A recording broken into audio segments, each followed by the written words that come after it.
Bonjour. Alors aujourd'hui, on aborde un sujet qui préoccupe pas mal dans la tech. Quel avenir pour les développeurs face à l'IA? Mmh. Parce que le constat en 2025, il est quand même là. Moins de missions, le TGM qui baisse, on entend parler de plans sociaux. Oui, c'est une ambiance un peu tendue, c'est clair. Tout à fait. Et pour creuser ça, on va s'appuyer sur une analyse, celle d'un développeur, Alex Soyes, sur YouTube, qui partage son expérience. D'accord. L'idée, c'est de voir ensemble si l'IA est vraiment la coupable aujourd'hui, comment ça pourrait évoluer, et bien surtout comment on peut s'adapter. Oui, décortiquons ça. Alors, commençons par la situation actuelle. On se souvient de l'euphorie post-Covid en 2021, c'était Ah oui, c'était facile de trouver là. exactement. Et aujourd'hui, c'est plus la même chose. Moins d'offres visibles, les salaires qui stagnent un peu, et cette impression de marché un peu caché, non? Si, si, tout à fait.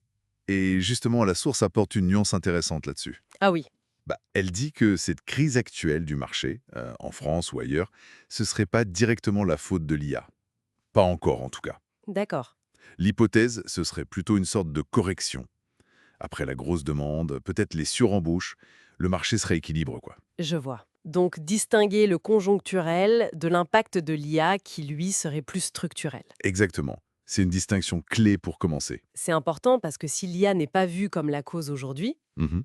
l'analyse dit qu'elle pourrait par contre accélérer la tendance. Voilà, c'est là que ça devient intéressant. L'argument principal, c'est le gain de productivité, c'est ça? La source parle de coder 2 fois plus vite. Oui, jusqu'à 2 fois plus vite, un gain de 2 heures par jour, c'est mentionné. Ça baisse la tension technique pure, comme il dit. Et du coup, même des profils moins expérimentés pourraient, sur certaines tâches, être aussi productifs que des seniors. C'est un peu l'idée.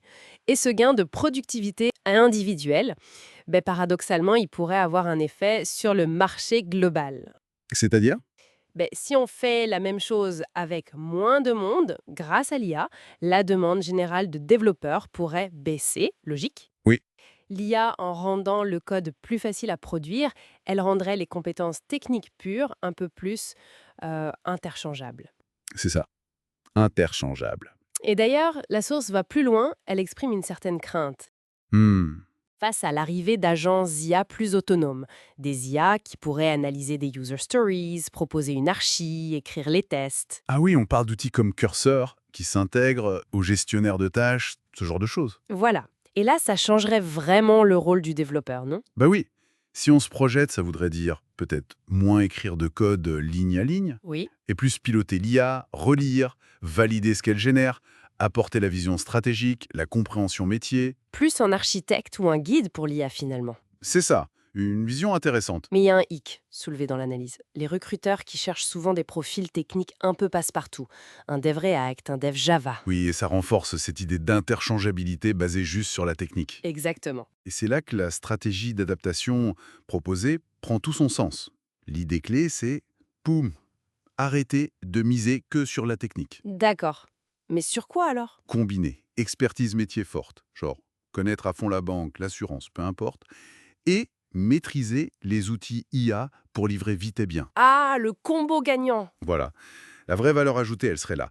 Comprendre le besoin, avoir les soft skills et savoir driver l'IA. Ça, c'est pas interchangeable. Et concrètement, au quotidien, ça veut dire quoi? Ben, l'analyse donne des pistes. Déjà, ne pas ignorer l'IA, surtout pas la sous-estimer. Logique. Se former, tester des outils dédiés. La source cite Windsurf Curseux comme potentiellement plus adapté que, disons, Copilot de base pour certains usages. Mhm. Et surtout, apprendre à bien prompter. Faire des prompts précis, longs s'il faut, avec beaucoup de contexte pour vraiment guider l'IA. D'accord. C'est tout en art, le prompt engineering. Exactement. Bon, si on résume. Le message, c'est pas la panique, mais plutôt la lucidité. Le marché est plus dur, Oui, et l'IA va sans doute amplifier ça en boostant la productivité et en standardisant certaines tâches. c'est ça. Mais c'est vu comme une mutation. La clé, ce serait cette alliance expertise métier pointu plus maîtrise de l'IA. C'est ça. Qui permettrait de rester pertinent.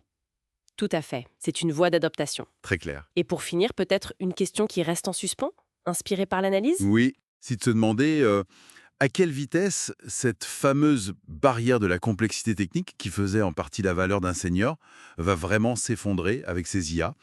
Et du coup, qu'est-ce que ça voudra dire être expérimenté ou senior demain dans ce métier? Excellente question pour la route. Ça laisse à réfléchir.